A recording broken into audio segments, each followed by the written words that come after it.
نحمده ونصلي على رسوله الكريم اما بعد فاعوذ بالله من الشيطان الرجيم بسم الله الرحمن الرحيم سيقول السفهاء من الناس ما ولاهم عن قبلتهم التي كانوا عليها قل لله المشرق والمغرب يهدي من يشاء الى صراط مستقيم صدق الله العظيم۔ اب یہ تحویل قبلہ کا مضمون براہ راست آ رہا ہے۔ اس کے لیے تمہیدی 2 رکوع ہم پڑھ چکے ہیں۔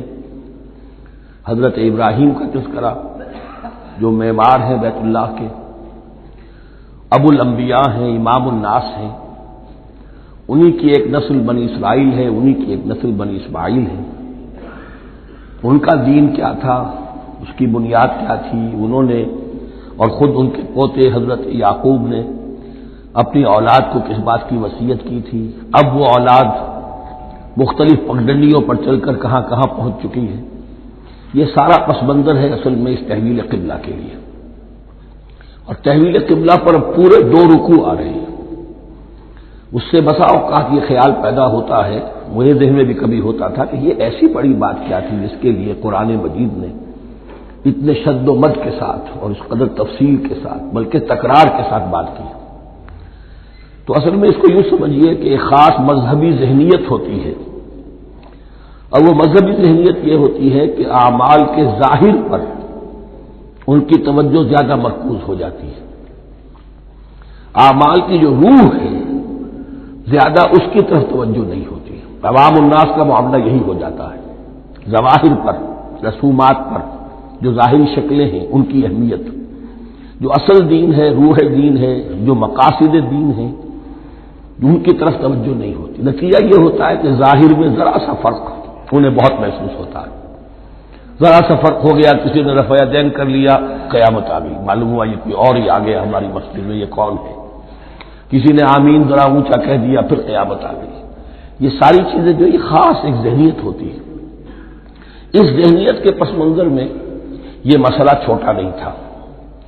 ایک تو یہ کہ جو قبائلی اور قومی پس منظر تھا اس کے حوالے سے سمجھیے، مکے میں جو لوگ ایمان لائے، ظاہر بات ہے ان سب کو عقیدت تھی خانہ کعبہ کے ساتھ، خود حضور کو تھی۔ آپ روتے ہوئے نکلے ہیں اور آپ نے یہ فرمایا تھا کہ اے کعبہ مجھے تجھ سے بڑی محبت ہے، لیکن تیرے یہاں کے رہنے والے مجھے یہاں رہنے نہیں دیتے۔ پھر یہ کہ وہ جو عقیدت اور محبت تھی وہ تمام اور مسلمانوں کے دلوں میں بھی تھی۔ مدینے میں آ کر آپ نے رخ بدل دیا، جب تک مکے میں تھے معلوم ہوتا ہے کہ حضور جب کھڑے ہوتے تھے نماز کے لیے ہے کافی، تو آپ اس طرح کھڑے ہوتے تھے کہ بیک وقت استقبال قبلتین ہو جاتا تھا، یعنی جو جنوبی دیوار ہے ایک طرف وہ کونا ہے جس میں حجر اسود ہے، اور دوسری طرف وہ یمانی ہے، رکن یمانی جو یمن کی طرف ہے، جو جنوب مغرب کی طرف ہے، جنوب کی طرف ہے۔ ادھر کوئی شخص کھڑا ہوگا اور وہیں پر انہی کے درمیان جو ہے جب طواف کیا جاتا ہے تو دعا مانگی جاتی ہے، ربنا آتنا فی الدنیا حسنۃ وفی الآخرۃ حسنۃ وقنا عذاب النار۔ باقی پورے طواف میں آپ جو چاہیں دعا مانگے، لیکن یہاں یہ دعا ہے خاص۔ اب اگر کوئی شخص ادھر کھڑا ہو کر نماز پڑھ رہا ہے تو کعبہ تو سامنے ہے ہی، ٹھیک سیٹ میں یروشلم بھی ہے، تو استقبال القبلتین ایک ہی وقت میں 2 قبلوں کی طرف رخ ہو گیا۔ مدینہ میں آ کر معاملہ بدل گیا، مدینہ درمیان میں ہے، مکہ مکرمہ اس کے جنوب میں ہے اور یروشلم اس کے شمال میں ہے۔ اب جنوب کی طرف رخ کریں گے تو پیٹھ ہوگی یروشلم کی طرف، یروشلم کی طرف رخ کریں گے تو پیٹھ ہوگی کعبے کی طرف۔ اس میں امتحان ہو گیا ان لوگوں کا جو ایمان لائے تھے کہ آیا وہ محمد الرسول اللہ صلی اللہ علیہ وسلم کے فرمان کی پیروی کرتے ہیں یا اپنی پرانی عقیدتوں اور اپنی پرانی جو روایات ہیں ان کو زیادہ اہمیت دیتے ہیں۔ اللہ کا شکر ہے جو لوگ مکے سے آئے تھے ان کی اتنی تربیت ہو چکی تھی کہ ان میں سے کسی کے لیے کوئی مسئلہ پیدا نہیں ہوا۔ اقبال کا وہ مصرع پھر سنا رہا ہوں، بمصطفیٰ برساں خیش را کے دی ہموست اگر بہون رسیدی تمام بولہ بیست۔ حالانکہ قرآن مجید میں کہیں منقول نہیں ہے کہ اللہ نے حکم دیا تھا، ہو سکتا ہے اللہ نے حضور کو وحی خفی کے ذریعے سے حکم دیا ہو، لیکن وہی جلی میں کہیں نہیں ہے کہ آپ کو حکم دیا گیا ہو کہ اب یروشلم کی طرف رخ کر کے نماز پڑھیے. یہ امتحان ہو گیا کہ رسول کا اتباع کتنا کچھ ہے. اب جب یہ حکم آیا اب امتحان ہو گیا جو مدینے میں رہنے والے جو ایمان لائے تھے ان کا، اس لیے کہ یہاں یہودی بھی تھے، بعض ان میں سے ایمان لائے.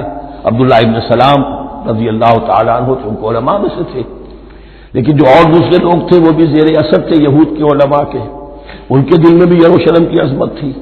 اب جب انہیں رخ کرنا پڑا تو یہ ان کے ایمان کا امتحان ہو گیا. تو یہ بڑا امتحان تھا اس میں کہ جو سب کے لیے مثبت تھا.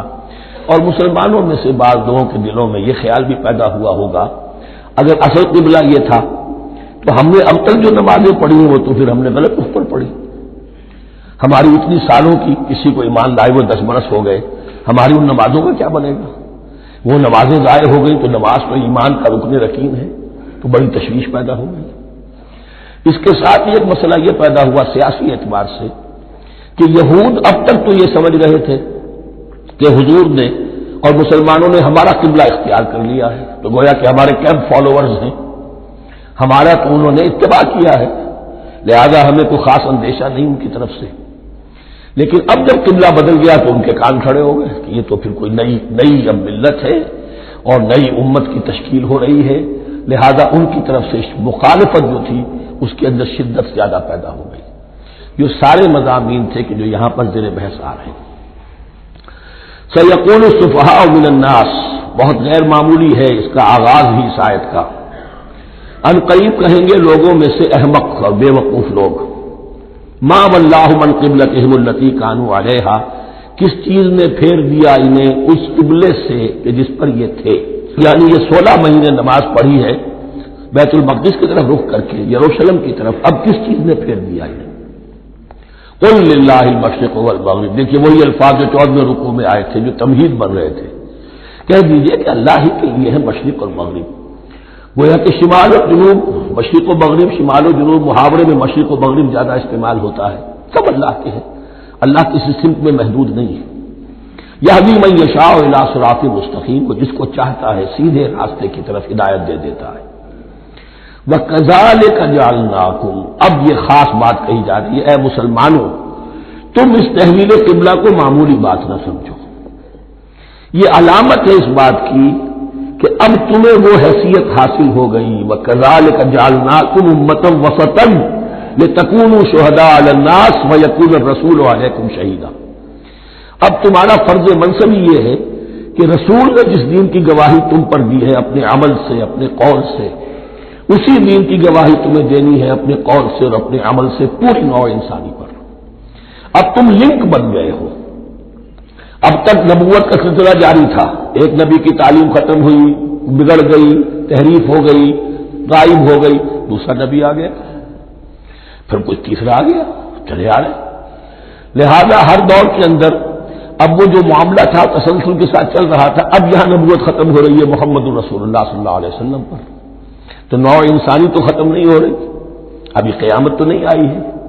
اب آگے لوگوں کو تبلیغ کرنا، ان تک دین پہنچانا، ان پر حجت قائم کرنا، ان کا احقاق حق اور ابطال باطل کا فریضہ سر انجام دینا، یہ کون کرے گا؟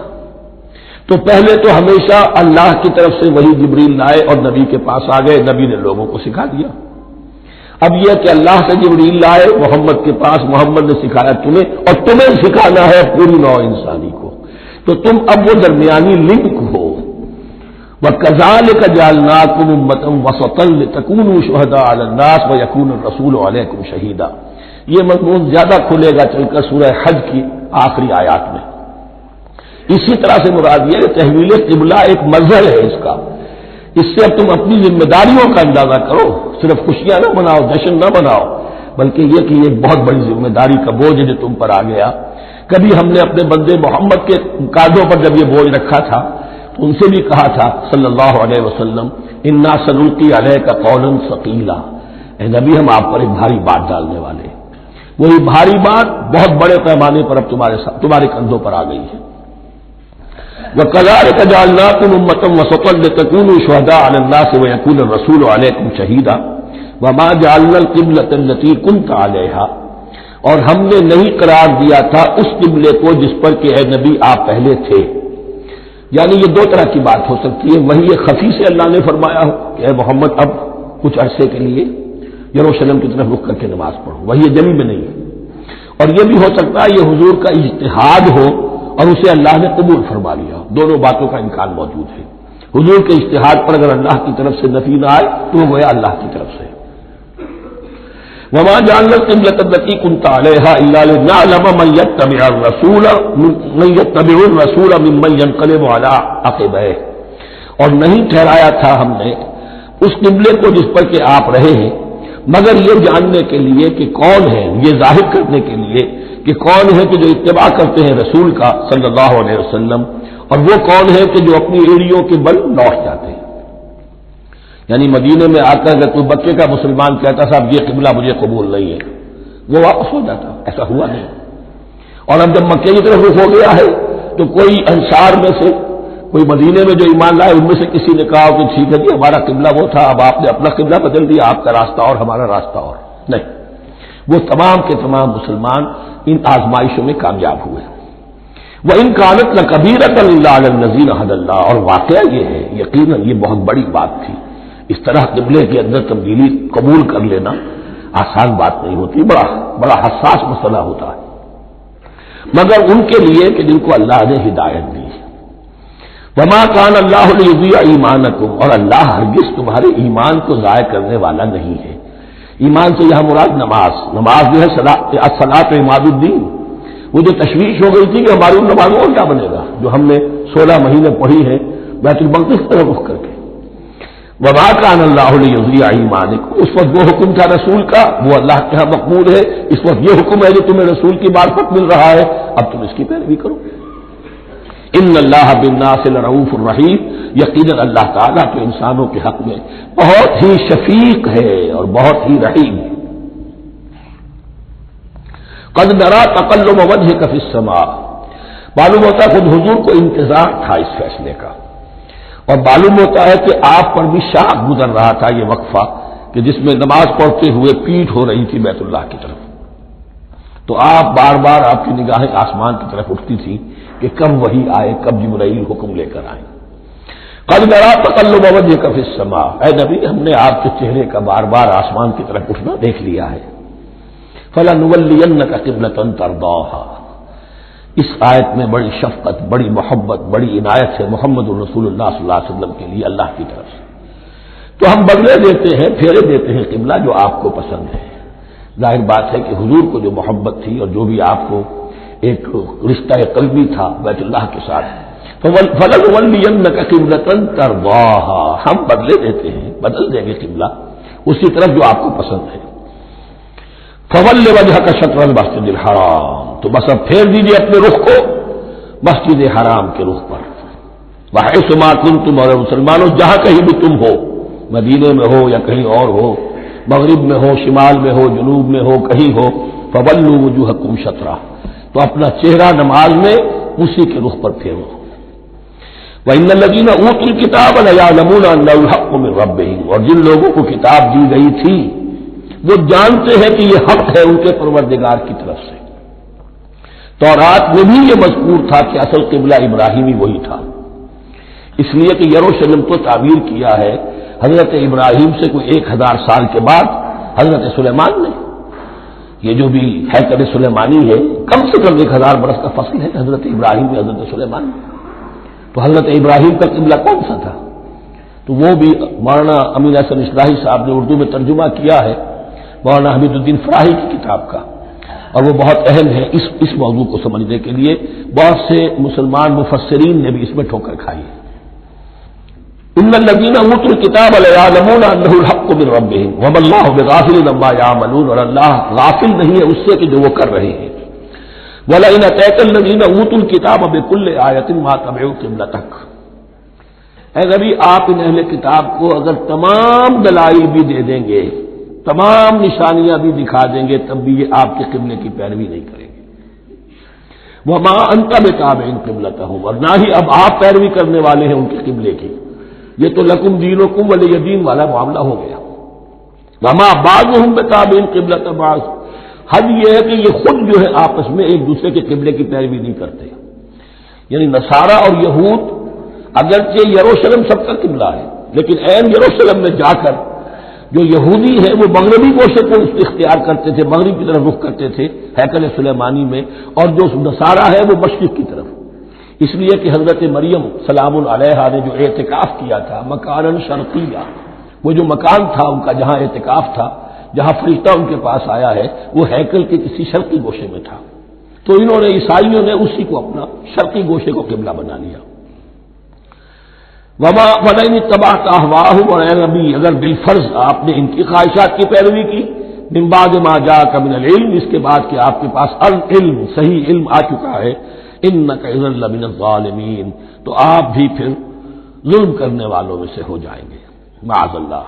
الذین آتیناہم الکتاب یعرفونہ کما یعرفون ابناءہم، جن لوگوں کو ہم نے کتاب دی یعنی تورات اور انجیل کے جو صحیح ماننے والے ہیں، یہ نقطہ یہاں نوٹ کر لیجئے، تورات اور انجیل کے ماننے والوں میں سے غلط کاروں کے لیے مجہول کا صیغہ آتا ہے، اوتوا الکتاب، جنہیں کتاب دی گئی تھی، اور جو ان میں سے ٹھیک تھے صحیح رخ پر تھے ان کے لیے معروف کا صیغہ ہوتا ہے جنہیں کتاب ہم نے دی تھی. یہ انداز جو ہے معروف اور مجہول کا، یہ آپ دیکھیں گے کہ فرق ہوگا. جہاں ان کی کسی غلط بات کا تذکرہ ہوگا الذین اوتوا الکتاب، اور جہاں اچھی بات کا تو وہاں یہ کہ جو آتیناہم الکتاب، الذین آتیناہم الکتاب یعرفونہ کما یعرفون ابناءہم، وہ ایسے ہی پہچانتے ہیں اس کو. ہو کی ضمیر قبلے کی طرف بھی ہے، اور ہو کی ضمیر محمد الرسول اللہ کی طرف بھی ہے، ہو کی ضمیر قرآن کی طرف بھی ہے. ایسے پہچانتے ہیں جیسے اپنے بیٹوں کو. وَإِنَّ فَرِيقًا مِّنْهُمْ، اور یقیناً ان میں سے ایک گروہ وہ ہے لَيَكْتُمُونَ الْحَقَّ وَهُمْ يَعْلَمُونَ، جو جانتے بوجھتے حق کو چھپاتے ہیں. الحق من ربک، یہ حق ہے آپ کے رب کی طرف سے. فَلَا تَكُونَنَّ مِنَ الْمُمْتَرِينَ، تو آپ ہرگز نہ بنے شک کرنے والوں میں. یہ حضور سے خطاب ہو رہا ہے، اور حضور کی وساطت سے اصل میں ہر مسلمان سے خطاب ہو رہا ہے. یہ بات ان سے کہی جا رہی ہے کہ اس میں کوئی شک اپنے پاس مت آنے دو، یہ تو حق ہے تمہارے پروردگار کی طرف سے. وَلِكُلٍّ وِجْهَةٌ هُوَ مُوَلِّيهَا، ہر ایک کے لیے ہم نے ایک رخ معین کر دیا جس کی طرف کہ وہ رخ کرتا ہے. فَاسْتَبِقُوا الْخَيْرَاتِ، تو مسلمانوں تمہارے لیے ایک رخ تو ہم نے معین کر دیا بیت اللہ کا. ایک باطنی رخ کیا ہے؟ نیکیوں میں ایک دوسرے سے آگے بڑھنے کی کوشش کرو. ایک ہے ظاہر، نماز کا ظاہر ہے، آپ نے قبلے کی طرف رخ کر لیا ہے، آپ نے وضو کیا ہے. ایک نماز کا باطن ہے، خشوع ہے، خضوع ہے، حضور قلب حاصل ہے، رقت ہے، معلوم ہے کس کے سامنے حاضری ہے. اسی طریقے سے قبلہ ایک تو یہ ہے جو کہ کعبہ ہے بیت اللہ ہے، ایک یہ فاستبقوا الخیرات، تم ہر نیکی کے اندر ایک دوسرے سے آگے بڑھنے کی کوشش کرو. اینما تکونوا یأتی بکم اللہ جمیعا، جہاں کہیں بھی ہوگے اللہ تم سب کو لے آئے گا، جمع کر دے گا. ان اللہ علی کل شیء قدیر، یقینا اللہ تعالی ہر چیز پر قادر ہے. ومن حیث خرجت فول وجهک شطر المسجد الحرام، اور جدھر سے بھی آپ کا نکلنا ہو، کہیں سفر کریں، کہیں بھی جائیں، تو آپ اپنا رخ پھیر دیجئے مسجد حرام کی طرف. وانہ للحق من ربک، اور یہ یقیناً حق ہے آپ کے رب کی طرف سے. وما اللہ بغافل عما تعملون، اور اللہ غافل نہیں اس سے کہ جو تم کر رہے ہو. یہاں بظاہر جو ہے کلام حضور سے ہے، اصل میں مسلمانوں سے خطاب ہے بواسطہ محمد صلی اللہ علیہ وسلم. ومن حيث خرجت فول وجهك شطر المسجد الحرام وحيث ما كنتم فولوا وجوهكم شطرا، اور دیکھو جہاں بھی تم نکلو اپنا رخ کرو مسجد حرام کی طرف. امریکہ میں جاؤ تب بھی رخ ہوگا مسجد حرام کی طرف، روس میں جاؤ رخ تمہارا ہوگا مسجد حرام کی طرف. وحيث ما كنتم، اور اے مسلمانوں جہاں کہیں بھی تم ہو، فولوا وجوهكم شطرا، تو اپنے چہروں کو پھیر دو اسی کے رخ پر. لئلا یکون للناس علیکم حجہ، تاکہ نہ رہے لوگوں کے پاس تمہارے خلاف کوئی دلیل. اب اس بات کو سمجھ لیجئے کہ چونکہ تورات میں لکھا ہوا تھا کہ نبی آخر الزمان کا قبلہ کعبہ ہوگا، اگر حضور یہ قبلہ اختیار نہ کرتے تو علماء یہود حجت قائم کرتے مسلمانوں پر کہ دیکھو تورات میں تو یہ لکھا ہے اور انہوں نے وہ اختیار نہیں کیا. تو یہ گویا کہ ان کے اوپر اتمام حجت بھی ہو رہا ہے اور قطع عذر بھی ہو رہا ہے، ان کی حجت کی جڑ بھی کٹ رہی ہے.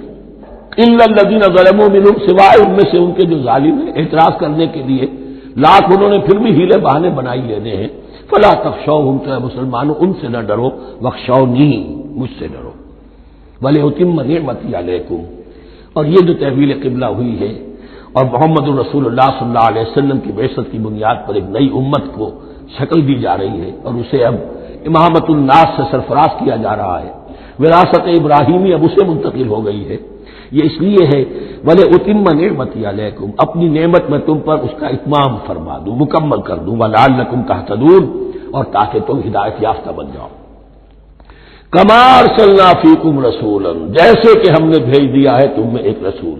اب یہ دعا ابراہیم و اسماعیل یاد کر لیجئے، ربنا وبعث فیہم رسولا منہم یتلو علیہم آیاتک ویعلمہم الکتاب والحکمۃ ویزکیہم۔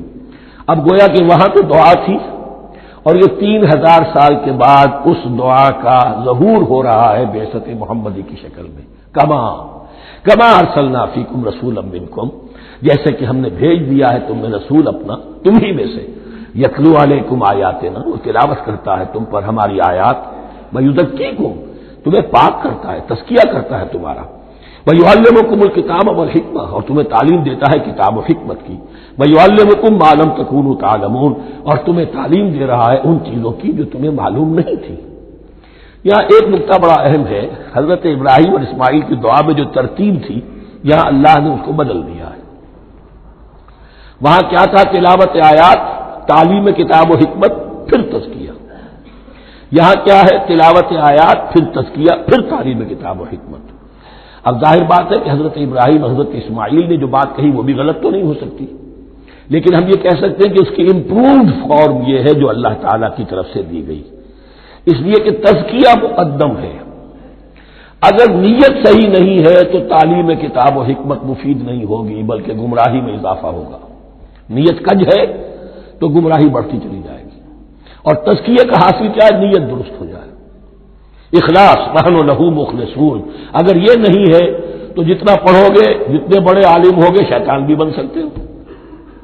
بڑے بڑے فتنے عالموں نے اٹھائے ہیں۔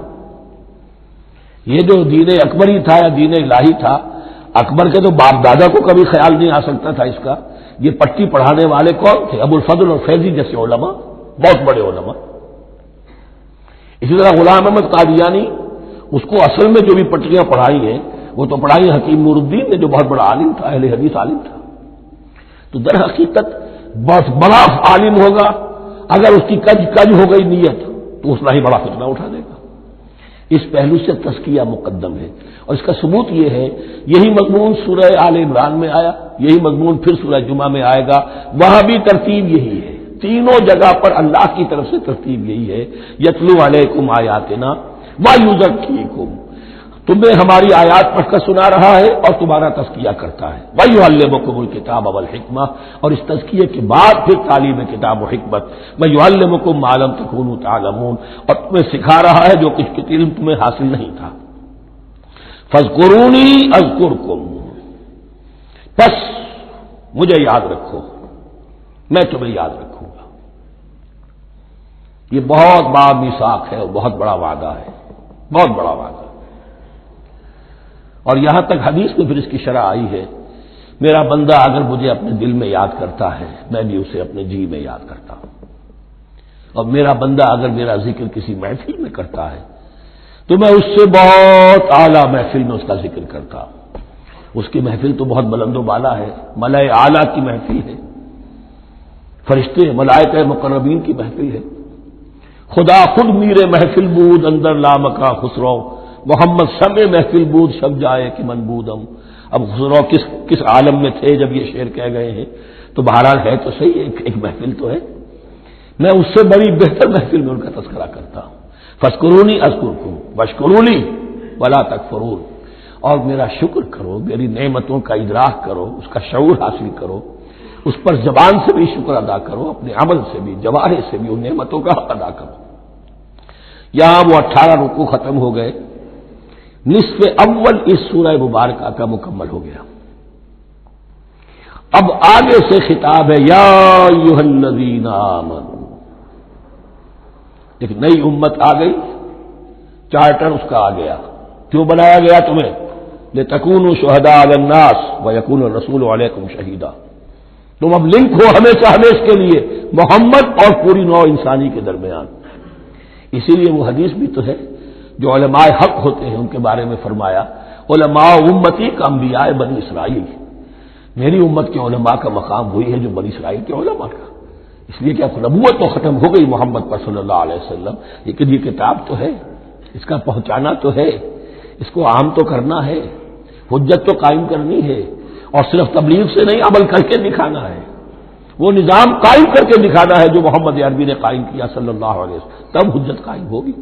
اس کے لیے تمہیں قربانیاں دینی ہوں گی، مشکلیں جھیلنی ہوں گی، جان و مال کا نقصان برداشت کرنا ہوگا، آرام سے گھر بیٹھے ٹھنڈے پیٹوں کفر جگہ نہیں چھوڑ دے گا اور حق نہیں آ جائے گا، کفر کو ہٹانے کے لیے اور باطل کو ختم کرنے کے لیے اور حق کو قائم کرنے کے لیے تن من دھن تمہیں لگانے ہوں گے۔ اب دیکھیے وہ قول آ رہی ہے، یا ایھا الذین آمنوا استعینوا بالصبر والصلاۃ، یہی وہ الفاظ تھے کہ وہ جو 7 آیتیں تھیں جن کو میں نے کہا تھا خطاب میں بنی اسرائیل میں وہ بمنزلہ فاتحہ ہیں، ان میں الفاظ آئے تھے واستعینوا بالصبر والصلاۃ وانھا لکبیرۃ الا علی الخاشعین الذین یظنون انہم ملاقو ربہم وانہم الیہ راجعون۔ اب وہی خطاب یہاں ہو رہا ہے، یا ایھا الذین آمنوا استعینوا بالصبر والصلاۃ، یہ میں بیان وہاں کر چکا ہوں، ان اللہ مع الصابرین، جان لو کہ اللہ صبر کرنے والوں کے ساتھ ہے۔ اس بیعت سے کیا مراد ہے؟ ایک بات تو متفق علیہ، اللہ کی مدد، اللہ کی تائید، اللہ کی نصرت ان کے شامل حال ہے، باقی یہ کہ اللہ تعالیٰ جہاں کہیں بھی ہم ہیں ہمارے ساتھ ہے، کس طرح ہے یہ ہم نہیں جانتے، لیکن یہ فرمایا ہے اس نے کہ میں تو تمہاری دویہ جان سے بھی زیادہ قریب ہوں۔ وَلَا تَقُولُوا لِمَن يُقْتَلُ فِي سَبِيلِ اللَّهِ أَمْوَاتٌ، اب پہلے ہی قدم پر قتل کی بات آ گئی، شرط اول قدم ہی نست کہ مجنوں باشی، پہلا قدم یہ ہے جانے دینے کے لیے تیار ہو جاؤ۔ وَلَا تَقُولُوا لِمَن يُقْتَلُ فِي سَبِيلِ اللَّهِ أَمْوَاتٌ، مت کہو ان کو کہ جو اللہ کی راہ میں قتل ہو جائیں مردہ، وہ مردہ نہیں ہے، بل احیاء، وہ زندہ ہے، وَلَٰكِن لَا تَشْعُرُونَ، لیکن تمہیں اس کا شعور نہیں ہے۔ شہداء جو اللہ کی راہ میں قتل ہو جائیں ان کے لیے یوم آخر تک کا انتظار نہیں ہے، ان کو براہ راست جنت میں داخلہ ملتا ہے۔ قیل ادخل الجنہ قال یا لیت قومی یعلمون بما غفر لی ربی وجعلنی من المکرمین، وہاں تاخیر نہیں ہے، لہذا وہ تو زندہ ہیں۔ یہی مضمون پھر آئے گا سورہ آل عمران میں اور زیادہ نکھر کر، وَلَنَبْلُوَنَّكُمْ بِشَيْءٍ مِّنَ الْخَوْفِ وَالْجُوعِ، اب یہ ہے کہ پہلے سے دکھا دیا، اللہ تعالیٰ دھوکہ نہیں دینا چاہتا، دیکھ لو جس راہ میں قدم رکھا ہے اب آزمائشیں آئیں گی، تکلیفیں آئیں گی، رشتہ دار ناراض ہوں گے، بیوی شوہر سے لڑے گی، شوہر بیوی سے لڑے گا، اولاد والدین سے جدا ہوگی، یہ سب کچھ ہوگا، فساد ہوگا، فتور ہوگا، تصادم ہوگا، جان و مال کا نقصان ہوگا۔ وَلَنَبْلُوَنَّكُمْ، ہم لازماً آزمائیں گے تمہیں بِشَيْءٍ مِّنَ الْخَوْفِ، خوف کی کیفیت سے، والجوع، بھوک، فاقے، کیسے کیسے فاقے آئے ہیں، کیا ہوا ہے غزوہ احزاب میں، کیا ہوا ہے جو اس سے بعد جو جیش العسرہ ہے تبوک کی جنگ ہے، وَنَقْصٍ مِّنَ الْأَمْوَالِ وَالْأَنفُسِ وَالثَّمَرَاتِ، اور نقصانات ہوں گے مالی بھی جانی بھی، اور ثمرات۔ اب ثمرات یہاں 2 معنی دے رہا ہے، کیونکہ مدینے والوں کی جو تھی اصل جو ان کی معیشت تھی وہ زرعی تھی، پھل، خاص طور پر کھجور، یہ ان کی پیداوار تھی، جسے آج کل آپ کہتے ہیں کیش کراپ جو ہے ان کی، وہ یہ تھی۔ اب ایسا بھی ہوگا کہ فصل تیار کھڑی ہے، اگر اسے اتارا نہ کھجور سے تو ضائع ہو جائے گی، اور ادھر سے تبوک کا حکم آ گیا نکلو اللہ کی راہ، یہ ساری فصل ضائع ہو جائے گی۔ امتحان ہو گیا کہ نہیں؟ اور اس کے علاوہ ایک اور ہے اس کا مفہوم، انسان کچھ بہت محنت کرتا ہے، جد و جہد کرتا ہے، کیریئر بناتا ہے، اپنا ایک مقام بنا لیتا ہے اس کیریئر میں، اس پروفیشن میں، اس راستے پر آتا ہے تو کچھ اور ہی شکل اختیار کرنی پڑتی ہے۔ وہ تجارت کے زمانے میں جو محنت کی تھی، وہ کیریئر کو اب جمانے میں جو محنت کی تھی، وہ سارا کا سارا معاملہ جو ہے وہ کھو کر پھر اس وادی میں آنا پڑتا ہے۔ وَلَنَبْلُوَنَّكُمْ، یہ بھی ثمرات ہیں نا، محنت کے ثمرات۔ وَلَنَبْلُوَنَّكُمْ بِشَيْءٍ مِّنَ الْخَوْفِ وَالْجُوعِ وَنَقْصٍ مِّنَ الْأَمْوَالِ وَالْأَنفُسِ وَالثَّمَرَاتِ وَبَشِّرِ الصَّابِرِينَ، اور اے نبی بشارت دیجئے صابروں کو، صبر کرنے والوں کو۔ یہ کون ہے؟ الذین اذا اصابتهم مصیبۃ، وہ لوگ کہ جن کو جب بھی کوئی مصیبت آئے قالوا انا للہ وانا الیہ راجعون، وہ کہتے ہیں ہم اللہ ہی کے تو ہیں، اللہ ہی کی طرف ہمیں لوٹ جانا ہے۔ کل بھی جانا تھا، آج چلے جائیں، حاضر ہیں، جتنی جلدی بلا لیں۔ نشان مرد مومن باتوں گویم کہ مر گایا تبسم پر لبے اس، مرد مومن کی تو نشانی یہی ہے کہ جب موت آئے تو مسرت کے ساتھ اس کے چہرے پر، اس کے ہونٹوں پر مسکراہٹ ہو۔ یہی بات میں نے کہا تھا، لٹمس ٹیسٹ یہ ہے کہ بندہ مومن اس دنیا میں زیادہ رہنے کی خواہش نہیں کر سکتا۔ لائف از اے لائبلٹی، جو لمحہ آ رہا ہے اس کا حساب دینا ہوگا، تو جتنی عمر بڑھ رہی ہے حساب بڑھ رہا ہے۔ It's not an asset, it's a liability. اور الدنیا سجن المومن و جنت الکافر، یہ تو مومن کے لیے ایک قید خانہ ہے، ہاں کافروں کی جنت ہے۔ وبشر الصابرین الذین اذا اصابتهم مصیبۃ قالوا انا للہ وانا الیہ راجعون اولئک علیہم صلوات من ربہم ورحمہ، یہ ہیں وہ لوگ کہ جن پر ہر وقت اللہ کی عنایتوں کا نزول ہوتا رہتا ہے اور رحمت کی بارش ہوتی رہتی ہے۔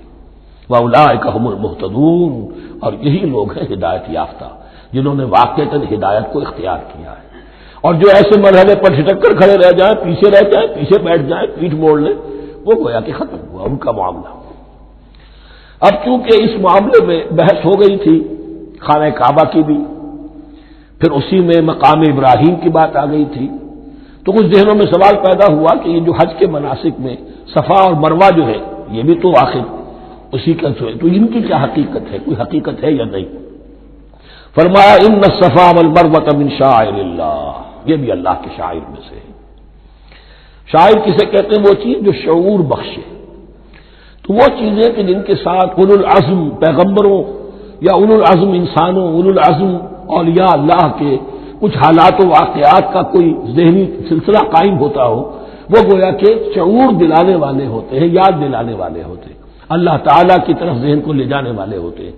اس اعتبار سے شاعر ان الصفا والمروہ من شعائر اللہ فمن حج البیت او اعتمر فلا جناح علیہ ان یطوف بہما، تو جو کوئی بھی ہمارے گھر کا حج کرے، بیت اللہ کا حج کرے یا عمرہ کرے، اعتمر فلا جناح علیہ، تو کوئی حرج نہیں ہے اس پر ان یطوف بہما، کہ ان دونوں کا بھی طواف کرے، وہ جو 7 چکر لگائے جاتے ہیں، ان الصفا والمروہ۔ ومن تطوع خیر، جو شخص جان بوجھ کر بھلا کام کرتا ہے، فإن اللہ شاکر علیم، تو جان لو اللہ بڑا قدردان ہے۔ اب شکر انسان کرتا ہے تو اس کے معنی کیا ہوں گے؟ احسان مند ہونا۔ وہی شکر اللہ کرتا ہے شکور، اس کے کیا معنی ہوں گے؟ قدردانی، میرے بندے نے یہ کام کیا، میرے بندے نے میرے لیے یہ محنت کی، یہ قربانی دی۔ ان اللہ شاکر علیم، اور جانتا ہے، چاہے کسی اور کو پتہ نہ چلے، اسے تو معلوم ہے۔ اگر تم نے اللہ کی رضا جوئی کے لیے کسی کو کوئی مالی مدد دی ہے اس حال میں کہ جو کچھ داہنے ہاتھ نے دیا ہے بائیں کو بھی خبر نہیں ہونے دی، خدا یہ کہ کسی اور انسان کے سامنے اس کا تذکرہ ہو، تو اب یہ جو ہے اللہ کے تو علم میں ہے۔ اگر تو اللہ سے اجر و ثواب چاہتے ہو تو اس کا ڈھلورا پیٹنے کی کوئی ضرورت نہیں، اور اگر تم نے لوگوں کو دکھانے کے لیے کیا تھا تو وہ تو شرک ہو گیا، لائبلٹی ہو گئی۔ ان الذین یکتمون ما انزلنا من البینات، اب یہاں پھر کچھ آخری یوں سمجھیے کہ یہ اب جس کو کہتے ہیں موپنگ اپ آپریشن، بات مضمون تو پورا ختم ہو گیا لیکن کچھ نہیں صحیح چیزیں ابھی ہیں سابقہ امت مسلمہ کے بارے میں کہنے کی، وہ مزید ایڈ کی جا رہی ہیں۔ ان الذین یکتمون ما انزلنا من البینات والہدی من بعد ما بیناہ للناس فی الکتاب اولئک یلعنهم اللہ یلعنهم اللاعنون، یقیناً وہ لوگ جو چھپاتے ہیں اس شے کو جو ہم نے نازل کی ہے بینات میں سے اور ہدایت میں سے، اس کے بعد کہ ہم نے ان کو واضح کر دیا ہے لوگوں کے لیے کتاب میں، وہ لوگ ہیں کہ جن پر لعنت کرتا ہے اللہ اور لعنت کرتے ہیں تمام لعنت کرنے والے۔ یعنی علم ایک بہت بڑی جو ہے امانت ہے، اس علم کا چھپانا، کتمان حق ہم آیت پڑھ آئے ہیں، وَمَنْ أَظْلَمُ مِمَّنْ يَكْتُمُ شَهَادَةً عِندَهُ مِنَ اللَّهِ، اگر اللہ کی طرف سے کوئی گواہی کسی کے پاس ہے وہ اسے چھپا لے تو اس سے بڑا ظالم کون ہوگا۔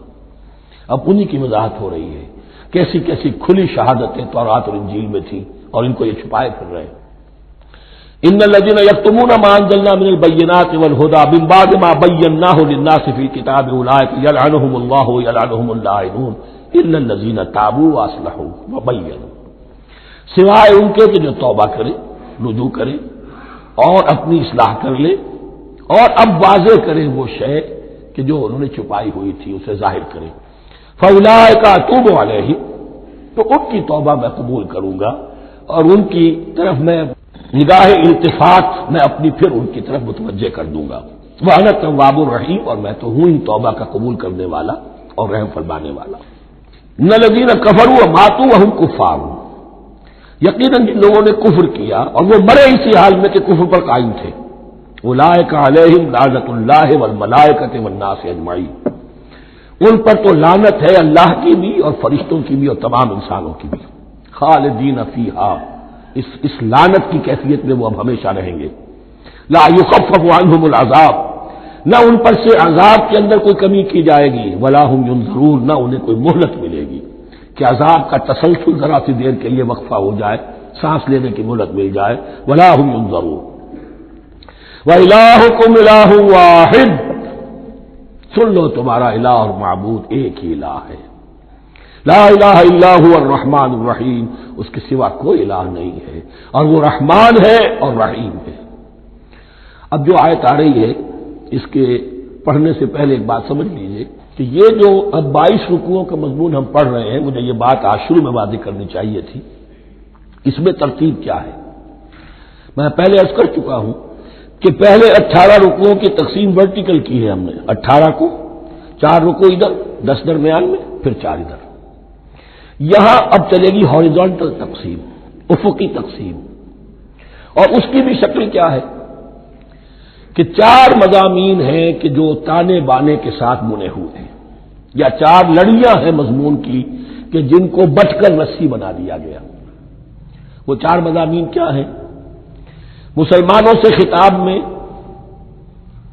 ان کے لیے عبادات اور احکام اور شرائع، یہ واجب ہے، یہ کرنا ہے، یہ حلال ہے، یہ حرام ہے، نماز فرض ہے، روزہ فرض ہے، وغیرہ وغیرہ۔ اور 2 لڑیاں جہاد، جہاد بالمال، جہاد بالنفس۔ جہاد بالنفس کی آخری انتہا قتال ہے، جہاں انسان نقد جال ہاتھ پر رکھ کر، ہتھیلی پر رکھ کر میدان میں حاضر ہو جاتا ہے۔ جو جنگ میں گیا اس نے اپنے آپ کو موت کے لیے پیش کر دیا، بچ کر آ جائے تو بونس ہے۔ اس اعتبار سے یہ 4 جنگیں۔ شریعت کو 2 حصوں میں تقسیم کیجئے، عبادات اور پھر بقیہ احکام شریعت، معاملات، جن میں خاص طور پر شوہر اور بیوی کا تعلق جو ہے وہ سب سے اہم، تمدن انسانی کی بنیاد وہی ہے۔ لہذا اس صورت میں آپ دیکھیں گے تفصیلی احکام آئیں گے آئلی قوانین کے ضمن میں۔ دوسری طرف جہاد بالمال یعنی انفاق، اللہ کی راہ میں خرچ کرنا، اور جہاد بالنفس جس کی آخری منزل قتال۔ اب یہ 4 لڑیاں اس طرح سے ہیں، فرض کیجئے ایک لال لڑی ہے، ایک پیلی ہے، ایک نیلی ہے، ایک ہری ہے، ان کو بٹ دیا گیا ہے۔ جب ایک طرف سے دیکھیں گے تو کٹا پھٹا نظر آئے گا، رنگ لال نظر آیا، پھر پیلا نظر آیا، پھر نیلا نظر آیا، پھر ہرا، پھر لال، پھر نیلا، پھر پیلا، پھر ہرا۔ تو ایسا معلوم ہوگا کہ کٹے پھٹے ہیں مضامین۔ لڑیاں کھول دیجئے، معلوم ہوگا ایک لڑی وہ بھی بڑی مسلسل ہے، جہاد بالمال کی، ایک لڑی ہے جہاد بالنفس یعنی قتال کی، ایک لڑی ہے جو عبادات کی، ایک لڑی ہے معاملات کی اور شریعت کے احکام کی۔ یہ 4 لڑیاں، اور یہ تانے بانے کی طرح بنی ہوئی ہیں، لیکن اسی بنتی میں بہت بڑے حسین پھول موجود ہیں۔ طویل آیات اور طویل آیات، عظیم ترین آیات قرآن مجید کی، ان میں سے اب ایک آیت یہاں آ رہی ہے، اس کو میں نے عنوان دیا ہے آیت الآیات۔ ان فی خلق السماوات والارض واختلاف اللیل والنہار والفلک التی تجری فی البحر بما ينفع الناس وما انزل الله من السماء من ماء فاحيا به الارض بعد موتها وبث فيها من كل دابة وتصريف الرياح والسحاب المسخر بين السماء والارض لآيات لقوم يعقلون۔ اتنے فینومینا آف نیچر کسی ایک آیت میں جمع نہیں ہے قرآن میں۔ اللہ تعالیٰ تمام فینومینا آف نیچر کو اپنی آیتیں قرار دیتا ہے، آسمان اور زمین کی تخلیق، رات اور دن کا الٹ پھیر مختلف جگہوں پر، اور یہ جو ستارے ہیں اور یہ جو بھی نباتات ہیں زمین کی، ان میں سے آیتیں ہی آیتیں۔ لیکن ان آیت الآیات کو جس طرح یہاں ایک آیت میں سمویا ہے، یہ حکمت کا ایک بہت بڑا پھول ہے، بہت بڑا پھول جو ان 4 لڑیوں کی بنتی کے اندر آ گیا ہے۔ یقیناً آسمان اور زمین کی تخلیق میں اور رات اور دن کے الٹ پھیر میں اور اس جہاز میں یا کشتی میں جو چلتی ہے سمندر میں یا دریاؤں میں وہ سامان لے کر جو لوگوں کو نفع دیتا ہے، بما ينفع الناس، وما انزل اللہ من السماء من ماء، اور اس پانی میں کہ جو اللہ نے اتارا ہے آسمان سے، فاحیا به الارض بعد موتها، اور پھر اس سے وہ زندہ کر دیتا ہے زمین کو اس کے مردہ ہو جانے کے بعد۔ بے آب و گیا زمین پڑی تھی، بارش ہوئی ہے، اسی میں سے روئندگی آ گئی ہے۔ وبث فیہا من کل دابہ، اور یہ تمام حیوانات اور چرند اور پرند جو اس کے اندر پھیلا دیے گئے ہیں۔ وتصریف الریاح ہے، اور یہ ہواؤں کا چلنا جو ہے، کبھی پڑوا چل رہی ہے، کبھی پچھمی چل رہی ہے، کبھی مشرق سے آ رہی ہے، کبھی مغرب سے آ رہی ہے، تصریف الریاح ہے۔ والسحاب المسخر بین السماء والارض، اور ان بادلوں میں کہ جو معلق کر دیے گئے آسمان اور زمین کے درمیان۔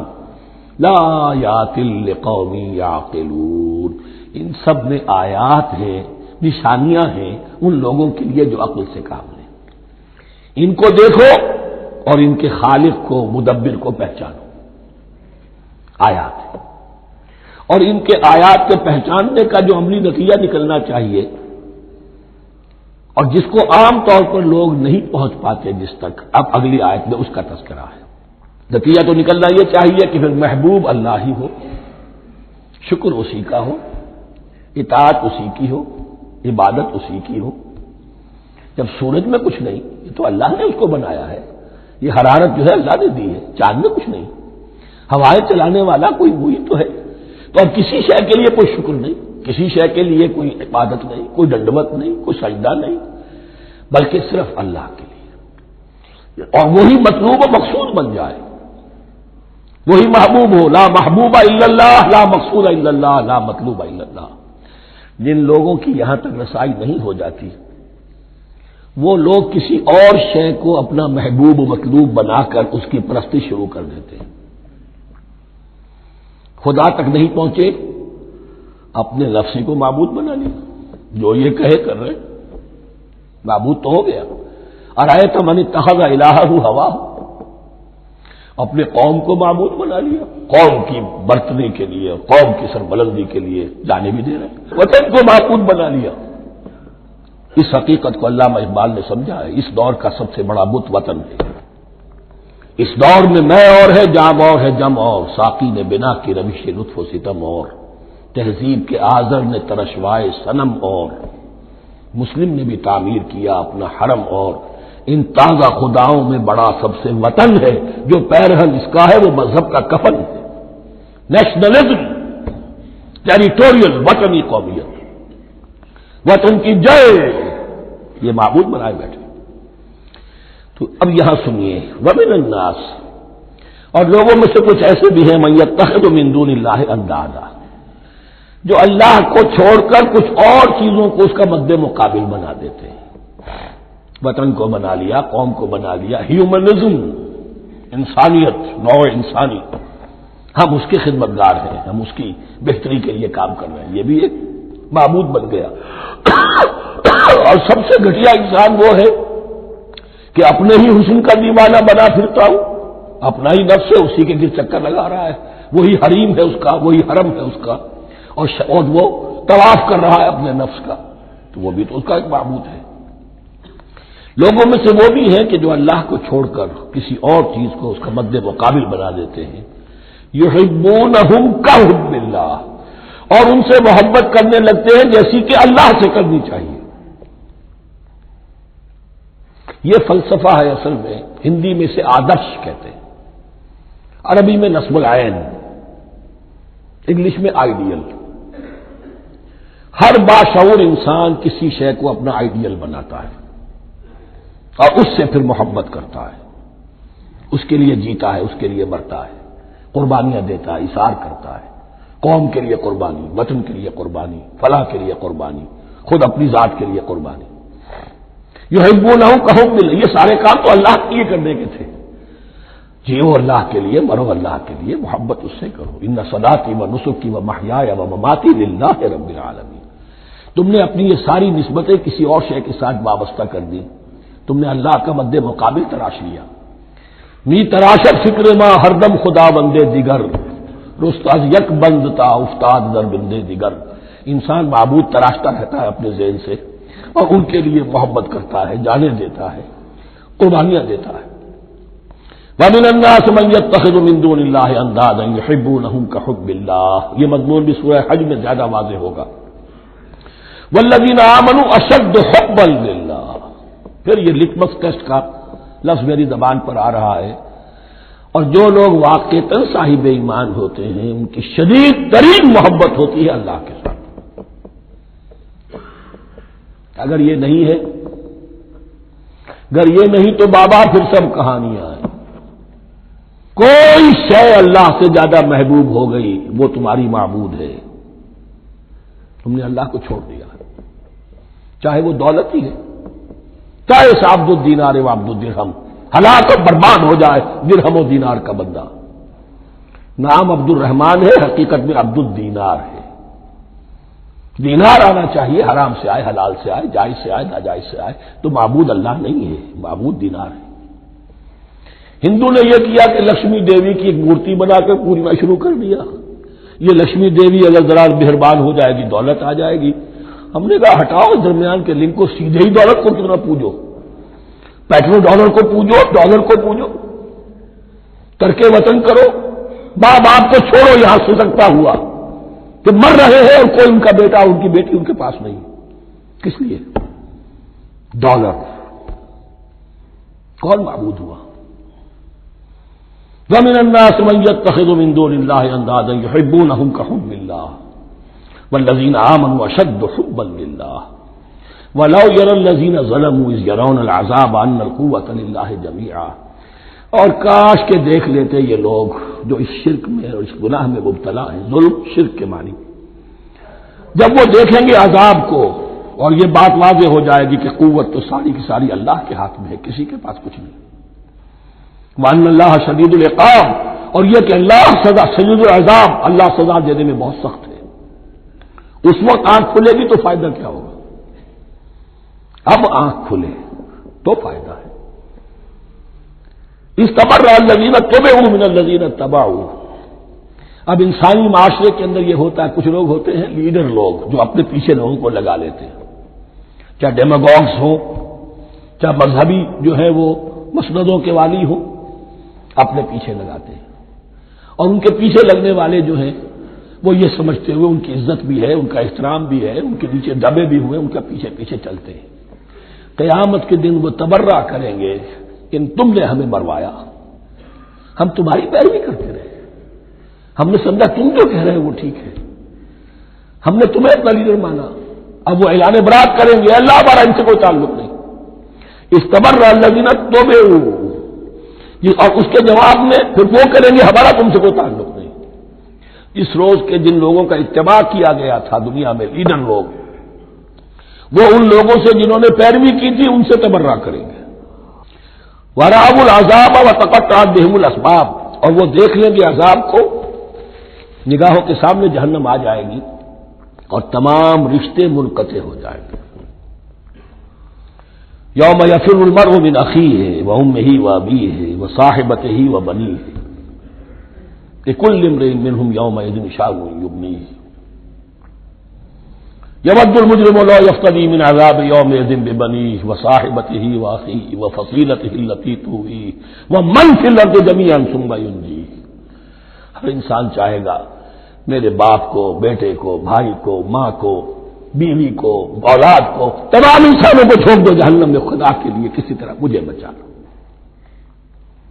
تقطعت بہم الاسباب، سارے رشتے منقطع ہو جائیں گے، جن رشتوں کی وجہ سے حرام کو حلال اور حلال کو حرام کر رہے ہو، جن کی دلجوئی کے لیے حرام کی کمائی کرتے ہو، جن کی دلجوئی کے لیے دین کے راستے سے آگے نہیں بڑھ رہے ہو، دین کے راستے میں بیوی ناراض نہ ہو جائے، گھر والے ناراض نہ ہو جائیں، تقطعت بہم الاسباب، یہ سارے رشتے یہیں تک کے لیے ختم ہو جائیں۔ وقال الذین اتبعوا، اور جو ان کے پیروکار تھے وہ کہیں گے لو ان لنا کرۃ، اگر کہیں ہمیں دنیا میں لوٹنا نصیب ہو جائے، فنتبرأ منہم کما تبرؤوا منا، تو ہم بھی ان سے اسی طرح برات کریں گے جیسے آج یہ ہم سے برات کر رہے ہیں۔ کذالک یریہم اللہ اعمالہم حسرات علیہم، اس طرح اللہ ان کو دکھائے گا ان کے اعمال حسرتیں بن جائیں گے، کاش کہ ہم نے سمجھا ہوتا، کاش کہ ہم نے ان کی پیروی نہ کی ہوتی، کاش کہ ہم نے ان کو اپنا لیڈر اور اپنا ہادی اور رہنما نہ مانا ہوتا۔ وما ہم بخارجین من النار، لیکن وہ اب آگ سے نکلنے والے نہیں ہوں گے۔ یا ایھا الناس کلوا مما فی الارض حلالا طیبا ولا تتبعوا خطوات الشیطان انہ لکم عدو مبین۔ اے لوگو، زمین میں جو کچھ حلال اور طیب ہے، حلال ہے اور پاک ہے، صاف ستھری چیز اور حلال چیز، وہ کھاؤ، اور شیطان کے نقش قدم کی پیروی نہ کرو، انہ لکم عدو مبین، یقیناً وہ تمہارے لیے کھلا دشمن ہے۔ یہ بحث اصل میں کھلے گی سورہ انعام میں جا کر۔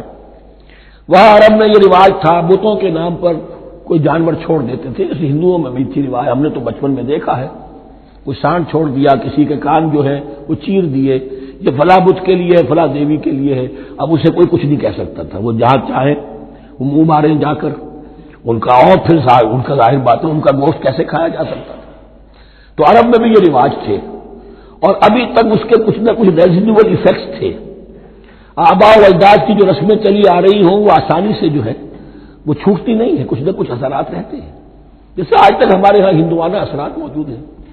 تو ایسے لوگوں سے کہا جا رہا ہے کہ یہ تمام حرمتیں جو تمہارے ان لوگوں نے مشرکین نے بنا لی تھی، یہ جانور حرام، یہ جانور حرام ہو گیا، اسے فلاں کے نام پر نامزد کیا ہے، اس اونٹ کی جو ہے اتنی اونٹنیوں کے ساتھ جفتی ہو چکی ہے، اب بس اس کو خالی کر دو، چھوڑ دو، نہ اس کے اوپر سواری کی جائے گی اور نہ اس کا گوشت کھایا جائے گا، یہ کوئی نہیں ہے۔ جو چیز حلال ہے اصلاً اور طیب ہے، کھاؤ۔ انما یامرکم بالسوء والفحشاء، یقیناً شیطان تمہیں حکم دیتا ہے بدی کا اور بے حیائی کا، وان تقولوا علی اللہ ما لا تعلمون، اور اس کا کہ تم کہو اللہ کی طرف نسبت کر کے جو تم جانتے نہیں ہو، کہ اللہ نے حرام کیا۔ بھائی تمہیں کہاں معلوم؟ کوئی دلیل لاؤ، کسی کتاب میں دکھاؤ کہ اللہ نے یہ چیز حرام کر دی۔ وَإِذَا قِيلَ لَهُمُ اتَّبِعُوا مَا أَنزَلَ اللَّهُ قَالُوا بَلْ نَتَّبِعُ مَا أَلْفَيْنَا عَلَيْهِ آبَاءَنَا، اور جب ان سے کہا جاتا ہے اتباع کرو اس کی جو اللہ نے نازل کیا ہے، قالوا، وہ کہتے ہیں بل نتبع ما ألفينا عليه آباءنا، ہم تو پیروی کریں گے اس کی جس پر ہم نے پایا اپنے آباء و اجداد کو۔ اَوَلَوْ لَوْ كَانَ آبَاؤُهُمْ لَا يَعْقِلُونَ شَيْئًا وَلَا يَهْتَدُونَ، کیا وہ اپنے آباء و اجداد ہی کی پیروی کرتے رہیں گے، خواہ ان کے آباء و اجداد نہ کسی بات کو سمجھ پائے ہوں نہ ہدایت یافتہ ہوئے۔ میں نے عرض کر دیا تھا کہ سورہ بقرہ میں جہاں دعوت تیسرے رکوع کی پہلی آیت شروع ہوئی، یا ایھا الناس اعبدوا ربکم الذی خلقکم والذین من قبلکم لعلکم تعقلون، وہ بھی تو مخلوق تھے جیسے تم مخلوق ہو، تم سے خطا ہو سکتی ہے ان سے بھی ہوئی، تم غلطی کر سکتے ہو انہوں نے بھی کی۔ وَمَثَلُ الَّذِينَ كَفَرُوا كَمَثَلِ الَّذِي يَنِقُ بِمَا لَا يَسْمَعُ إِلَّا دُعَاءً وَنِدَاءً، یہاں ذرا تمثیل کے اندر ایک پیچیدگی ہے کہ بظاہر ترجمہ تو یہ ہوگا کہ مثال ان لوگوں کی جنہوں نے کفر کیا اس شخص کی سی ہے جو پکار رہا ہے ایسی چیز کو جو نہ سنتا ہے نہ سمجھتا ہے۔ ہاں یہ پتہ چلتا ہے کہ کچھ پکار رہا ہے، جانور ہوتے ہیں انہیں اور کیا سمجھ میں آتا ہے۔ تو یہاں پہ اصل میں تمثیل میں مراد یہ ہے کہ حضور صلی اللہ علیہ وسلم اور مسلمان ان لوگوں کو جو سمجھانے کی کوشش کر رہے ہیں ان میں سے کچھ ایسے بھی ہیں کہ جو کچھ نہیں سمجھتے، دعا اور ندا تو ہے، صم بکم عمی فهم لا یعقلون، لیکن وہ بہرے بھی ہیں، گونگے بھی ہیں، اندھے بھی ہیں، وہ عقل سے کام نہیں لیتے۔ یا ایھا الذین آمنوا کلوا من طیبات ما رزقناکم، اے اہل ایمان کھاؤ ان تمام پاکیزہ چیزوں میں سے جو ہم نے تمہیں دی ہیں، واشکروا للہ، اللہ کا شکر ادا کرو، ان کنتم ایاہ تعبدون، اگر تم واقعتاً اسی کی عبادت کرنے والے ہو۔ جیسا کہ میں نے عرض کیا سورہ الانعام میں یہ ساری چیزیں آئیں گی بہت تفصیل سے۔ انما حرم علیکم المیتۃ والدم ولحم الخنزیر وما اہل بہ لغیر اللہ، بنیادی طور پر اللہ تعالی نے وہ کھانے کے جو اہل عرب میں اس وقت رائج تھے ان میں سے 4 چیزوں کی حرمت کا اعلان کیا ہے بار بار، مکی صورتوں میں بار بار ہوا ہے اور یہاں پھر یہ مدنی صورت کے اندر گویا کہ آخری بار۔ انما حرم علیکم، آخری بار نہیں بلکہ یہ پھر سورہ مائدہ میں پھر آئے گا مضمون، انما حرم علیکم المیتۃ، اللہ نے تم پر حرام کیا مردار کو، جو اپنی آپ موت مر گیا، ذبح نہیں کیا گیا، والدم، اور خون حرام ہے، نجس ہے، اسی لیے جو ذبح کرنے کا ہمارا طریقہ ہے وہ یہ ہے کہ صرف گردن کو کاٹا جائے تاکہ اس میں شریانے وغیرہ کٹ جائے اور اکثر جو ہے خون جسم کا نکل جائے۔ اگر جھٹکا کیا جائے جیسے سکھ کرتے تھے، ایک ہی تلوار کے وار سے گردن اڑا دی بکری کی، یا یہ کہ جیسے کہ یورپ وغیرہ میں ہوتا ہے، تو پھر وہ خون اندر رہ جاتا ہے جسم کے، اس کے اندر پھر وہ اینٹھن نہیں ہوتی اس حیوان کے جسم میں کہ جس سے خون جو ہے وہ باہر چلا جائے. تو وہ لحم الخنزیر، اور تیسری چیز ہے خنزیر کا گوشت، اور چوتھی چیز وما اہل بہ لغیر اللہ، اور وہ کہ جس پر پکارا گیا ہو کسی کا نام اللہ کے سوا. اب اس میں ایک چیز تو یہ ہے کہ جسی شے کو ذبح کرتے ہوئے کسی بت کا، کسی دیوی کا، کسی دیوتا کا تذکرہ کیا، وہ تو حرام مطلق ہو ہی گیا، اس کا گوشت کھانا حرام مطلق ہے. لیکن اسی کے تابع یہ ہوگا کسی بزرگ کا قرب حاصل کرنے کے لیے اس کے مزار پر لے جا کر وہاں ذبح کیا جا رہا ہے. پوچھیں گے تو ہم تو اللہ کے لیے ذبح کر رہے ہیں، تو اللہ کے لیے تو اپنے گھر میں بھی کر سکتے تھے ذبح، یہاں کیوں لائے ہو؟ اس کو تم نے کسی اعتبار سے اس صاحب قبر کا جو ہے اس کا تقرب حاصل کرنے کا ذریعہ بنایا. یہ چیزیں بھی اسی کی تابع ہو جائیں گی. اللہ کے لیے کرنا تو ہر جگہ کر سکتے ہو. ہم تو صرف ایصال ثواب کے لیے کر رہے ہیں، تو اپنے گھر میں بیٹھ کر کرو گے تو کیا ایصال ثواب نہیں ہو جائے گا؟ ٹھیک ہے اللہ، ہم یہ خرچ کر رہے ہیں، ہم نے یہ جانور ذبح کیا ہے تیرے لیے، اس کا ثواب جو ہے فلاح کو پہنچا دے. یہ ہے چار چیزیں بنیادی طور پر. فمن اضطر غیر باغ ولا عاد، ان میں بھی ایک رعایت ہے. اگر کوئی مضطر ہو گیا ہے، مجبور ہو گیا ہے، جان نکل رہی ہے اور کوئی شے کھانے کو نہیں، لیکن دو شرطیں پوری ہو، غیر باغ ولا عاد، وہ اس حرام کی طرف رغبت نہ رکھتا ہو، اور نہ جو ناگزیر حد ہے جان بچانے کی اس سے آگے بڑھے. صرف جان بچانے کے لیے مردار کا گوشت بھی کھا سکتا ہے، سور کا گوشت بھی کھا سکتا ہے، جو بھی چاہے جان بچانے کے لیے یہ رک سکتے ہیں، لیکن اس شے کی طرف کوئی رغبت اور میلان طبیعت میں نہ ہو. یہ اللہ تو جانتا ہے. اگر تو معاملہ اس سے ہے تو اس سے تو چھپی ہوئی بات نہیں، اور جتنا ناگزیر ہے جان بچانے کے لیے اس سے آگے نہ بڑھے. فلا اسم علیہ، ان دو شرطوں کے ساتھ جان بچانے کے لیے حرام چیز بھی کھائی جا سکتی ہے. ان اللہ غفور الرحیم، یقیناً اللہ غفور الرحیم. ان الذین یکتمون ما انزل اللہ من الکتاب ویشترون به ثمنا قلیلا، یقیناً وہ لوگ جو چھپاتے ہیں اس کو جو اللہ نے نازل کیا ہے کتاب میں سے اور فروخت کرتے ہیں انہیں بہت حقیر سی قیمت پر، اولئک ما یاکلون فی بطونہم الا النار، یہ لوگ نہیں بھر رہے اپنے پیٹوں میں مگر آگ. ولا یکلمہم اللہ یوم القیامہ، اللہ ان سے کلام نہیں کرے گا قیامت کے دن. ولا یزکیہم، نہ انہیں پاک کرے گا. ولہم عذاب علیم، ان کے لیے دردناک عذاب ہے. اولئک الذین اشتروا الضلالۃ بالہدی، یہ ہیں وہ لوگ کہ جنہوں نے ہدایت دے کر ضلالت خرید لی ہے. والعذاب بالمغفرہ، اور مغفرت اللہ کی اپنے ہاتھ سے دے کر عذاب خرید لیا ہے. فما اصبرہم علی النار، تو کتنا ہے ان کا حوصلہ آگ کے لیے، بڑے صابر ہیں اس جہنم کی آگ کے لیے، کس طرح تیاری کر رہے ہیں. ذالک بان اللہ نزل الکتاب بالحق، یہ اس لیے کہ اللہ نے تو کتاب نازل کی حق کے ساتھ. وان الذین اختلفوا فی الکتاب لفی شقاق بعید، اور یقیناً جن لوگوں نے کتاب اور شریعت میں پھر یہ پگڈنڈیاں نکالی، اختلاف کی، وہ بڑی ہی دشمنی میں اور بڑی ہی شقاوت کے اندر مبتلا ہو گئے. بارک اللہ لی ولکم فی القرآن العظیم ونفعنی وإیاکم بالآیات والذکر الحکیم.